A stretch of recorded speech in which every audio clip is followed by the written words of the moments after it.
Andy Biggs here from Arizona's 5th Congressional District. When Vladimir Putin sent his Russian armies in to invade Ukraine in February of this year, we knew that that was unlawful and it was criminal in nature and it was going to be a violent conflict. We also didn't know, however, that we would be paying so much and we would be experiencing so much pain. At a time when the baby formula is missing on shelves in the United States of America, the Democrats and Nancy Pelosi has just given us a bill within the last matter of minutes to spend $40 billion more on the Ukraine. And I wanted to explain to you what that looks like. We don't have $40 billion. We have to borrow that money. But we're going to give billions of dollars to Ukraine, not for materiel or military goods, but to help them run their government, provide their social safety net over there. We're still waiting for President Biden to tell us what victory looks like for Ukraine or what our purpose is. What is our strategic objective? He hasn't said. You know, there are very few leaders who are saying we need to get to peace here. On one hand, you've got Russia that looks like they want to annihilate the country and then take it over. On the other hand, the Ukrainians, their country should be preserved. Why isn't anybody trying to find some kind of accommodation and move to peace? Instead, the Biden administration, without a plan, is just sending more money. So they want to send $40 billion. Of that, they want to spend nearly $1 billion for refugees through the CDC, the Centers for Disease Control.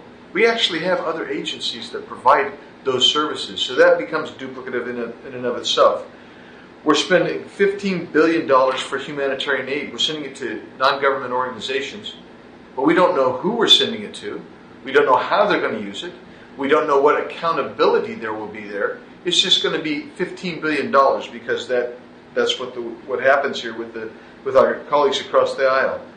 So when we've been sending Javelin and Stinger missiles to Ukraine to defend themselves against Russia's horrific invasion, we didn't send them our surplus. We actually sent them our stockpile.